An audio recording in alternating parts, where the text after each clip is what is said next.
Ladies and gentlemen, welcome to Gravity Trampoline Park presents B2 Fighting Series Colosseum Combat 52 here in Kokomo, Indiana.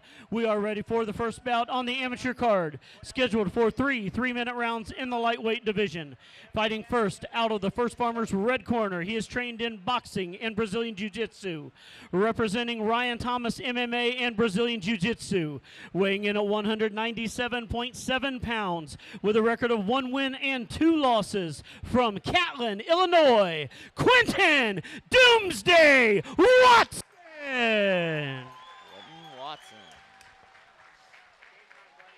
His opponent across the cage, fighting out of the B2 blue corner, is trained in Brazilian Jiu-Jitsu, representing Gaha Brazilian Jiu-Jitsu and MMA Academy. Sponsored by J&J Computers, Treasure Mart, Dillman's Chiropractic, 765 Fitness, Missy's Fit, Houston Electric, and Bohemian Tattoo, weighing in at 199.9 pounds with a record of 6 wins and 5 losses. From Kokomo, James the Concrete Kid Shaffer. Gary Copeland, your referee.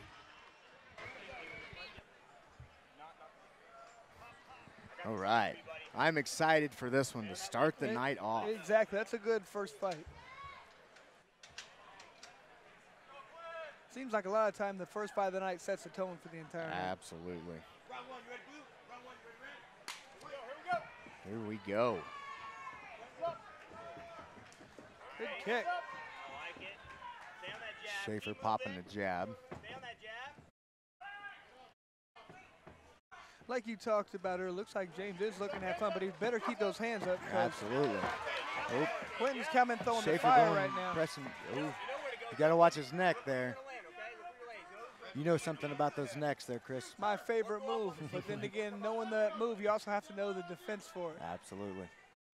Right now, I think James in a good position. As long as he keeps that head up, he's fine. He doesn't want to put that down low. What I'd like to see him do right now is reach under, lock the hands, and then step. Use his hips like he's trying to do right now. Put that right foot and step in close. He needs that right foot to be in close for that to work. He's using too much of his lower back right now. He needs to use his hips. So if he can get put a his little left more foot pressure there. in his hips. Yes, exactly. You can lift a tremendous amount of weight if you can step in. Trying to suck that leg in right there. Quynten doing a good job of keeping that foot on the outside. Oh, James just elevated and put him down. That's where he's able to use that. Didn't have to use much strength. He was able to get his hips underneath, and that's key.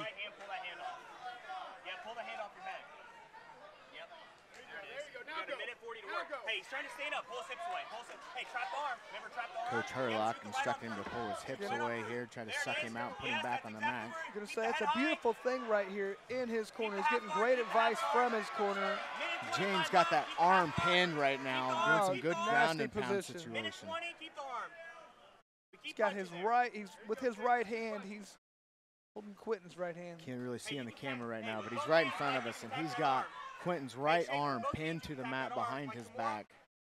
Not only that, but look where James's legs are. He's got him twisted up where he can't roll over. He can't roll to his right. He can't roll to his left. Controlling both ways for the escape. We're doing good. We're doing good. James just content to play in half guard here. You know, that's the thing. I know a lot of people who are very good at jiu-jitsu. Man, he's pounding him right now. They like getting that half guard. Half guard's not a very good position in MMA, I don't think. Right. Now, Randy Couture would like to play in half guard and do his ground and pound from half guard. Exactly, that's what I mean. Half guard for the top guy, the wrestler, is a great position. It's not good for the from the bottom. That's what I meant by that. Got it, definitely. No deep half stuff in the MMA game. Exactly. Ooh, some big punches there from Quynten. Shaffer's got a little bit of a blood coming from his mouth or nose or somewhere. 20 seconds left. Ooh, we need to watch the back of the head, but he is getting the ear there. Gary Coleman's letting it go. He's getting a piece of the ear on every one of those. And that's what they tell. If you touch the ear at all, you are fine. Shaffer with another double, puts him back on the mat. Nice round, a lot of excitement. That thing, you know, that fight, that round turned a little closer with all those strikes right there, but I think at the end that other takedown really helped him. Absolutely. Definitely secured that round. But you don't want to see him take that many shots like that. No kidding. You know, as a corner, I think I'm telling Shaffer, he needs to continue to do that, continue to try and get that takedown. He's dealing with a big, strong individual who's looking to take his head off with punches. Agreed. You don't want to be there for that. And if you're in Quynten's corner, what are you telling him? I'm telling him he's got to watch, the guy's going to try and take you down, utilize that fence as like a third leg to try and, lean against when you have to, but he's trying to take you down with leg shots, and you got to use this fence to help you and then damage him as he's trying to do that. He was doing a hitting the side of the head that were touching the ear. Mm-hmm. Good advice. But James likes that low kick. He targets right below the knee there, right on the side of the calf. And if you've never been hit by that, it hurts pretty bad. Absolutely. Go that right hand. Ooh, there's the low punches. James incorporates that a lot into his game. The low punches, low body. He likes to punch the leg. The Charlie horse, he does a lot of unorthodox stuff like that. Ooh, nice 1-2. Right, the double, pressing against the cage. Nice, to the mat. Looking to pass in the half guard here. What we talked about there, he is able to get in on those doubles. Quynten was not able to use that cage at all to push him back.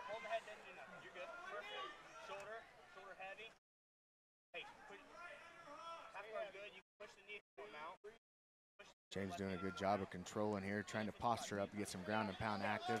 And I'm not sure if he's doing it on purpose, but I really like how James, every time he gets a takedown, it's in his corner. In his corner where he's just sitting there looking and listening to his coaches. Literally making eye contact. What next, Coach? Yeah. He's got a good full mount here. He's got him spread out, elbows in the face. Good body work. Now these guys are Ammies, so they can't throw elbows. Some good ground and pound. This is bad news here for Quynten. Good job by Quynten right there by pulling him in tight. That's exactly what you have to do. Absolutely. Controlling that posture. Control the posture and try and squeak your legs through where you can eventually get a roll or at least start bopping him up. Oomp on around. There he goes. He tries to get out. See how he created that scramble. He was almost out right there. He was almost out. He had the escape right there where he at least could have got half guard. James doing some body punches there from full mount. Again, some of that unorthodox stuff. And once again, we see him looking over at his corner. Quynten snuck in a little left or right hand, but not a lot on it. Good heavy top control here. Not giving a lot of space. Quynten throwing some strikes up from the bottom. What do you think about that, Chris? I think it depends. A lot of times, if it means you're not getting into a better position, do not do it. But if a guy's really not doing anything and he's controlling you, you have to do something. Ooh, nice trap and roll. Nice trap and roll. Jiu-jitsu fundamentals right there. Good timing, good explosion. We'll see a little bit of James Shaffer's back game. And he's doing a smart thing right now. He knows there's only a few seconds left. Just hold full guard and hold him in tight. He's on top of that round for 2.5 minutes. He definitely won the round. Absolutely. I don't think that little sweep at the end was enough to pull that round for Quynten Absolutely Watson. not. However, one thing I've learned recently from watching fights, including like the John Jones, I know absolutely nothing. Anybody who watched that card knows exactly what you're talking about, or at least they have to. Even Dana White was like, I don't know what's going on here. It's like I disagree with a lot of this, but people think being Dana White that it's his decision. Like he has no control over what the commissions do. Nope. Same as Mark Slater here with our commission and our judges. He has no control over I've had people who are like, oh, you guys are ripping people off. I'm like, who are you guys? Yeah. We have to hire, the state provides these people for us. State provides it. We do nothing besides say okay. Yep. But they tell us that they're trained professionals, right? At least they took a class, they signed a waiver, I don't know, they did something. And for being a guy who took it on last minute notice, look, he's dancing. Third and final round. Make some noise, Kokomo! Once again here, if I am in the corner, Quynten Watson, I'm saying you're down, you gotta go for it. You really have to get it around.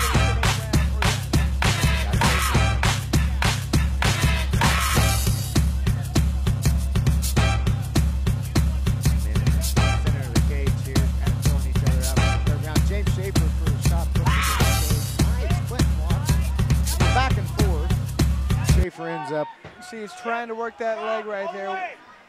One thing I'd be telling Quynten is he's going to rush in at you. You have to time him and try and work it. See, here's where he's reaching over the top might be a problem. He needs to quit getting those hips pinned. Anytime you reach over the top like that, it makes you light on your feet. Exactly. Shaffer's going to be able to elevate him really well. The hardest thing is when you get those hips. Drop those hips is going to be very difficult. When you reach over, that raises the hips up, makes it easier to take down. Why you never reach over, trying to get you with a doubling. Focus on the punches. The single pick. Quynten looks tired now, does he not? He Shaffer on top of him has kind of worn him down a little bit.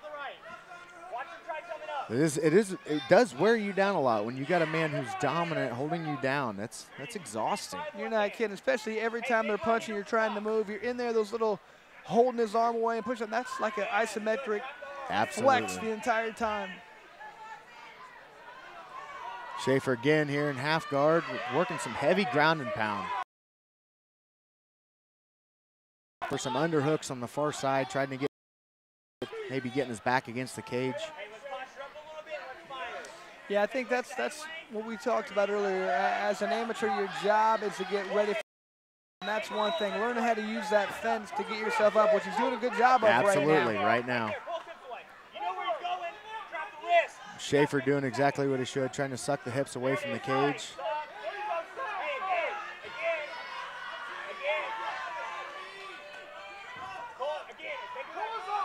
It's a good battle here. Yeah, looks like he's about to take Quynten's back. Quynten recognizing, trying to turn back in. Oh, nope. This could turn out bad.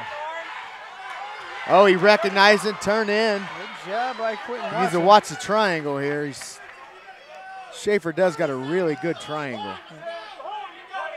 He did it. See, he's recognizing he's trying to step over that foot. Yep.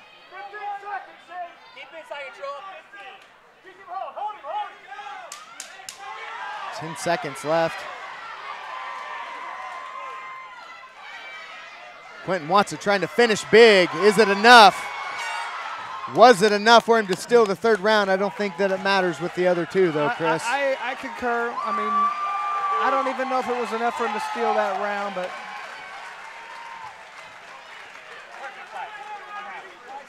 this just really speaks to me about, James Shaffer being able to take a fight on last minute's notice and still come out and put that kind of effort and push the pace the whole time. 3-round fight, go to decision, and put on an exciting fight at that. Sure. Sexy Shaffer.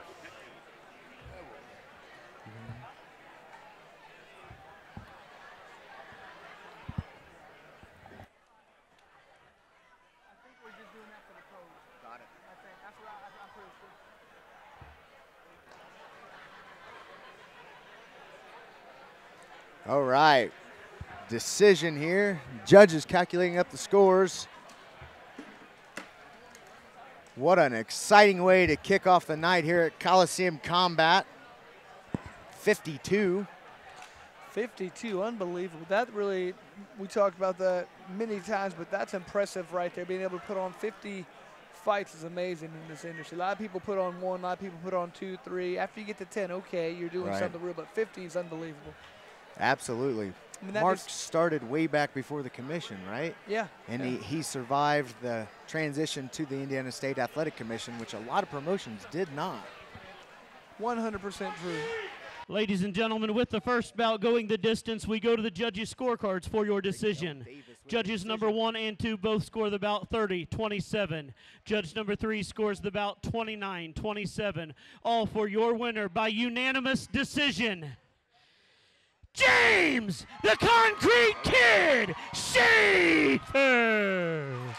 That moves his record to 7-5. I'm going to have to wonder when he's going to be thinking about turning professional. Turning pro, no kidding.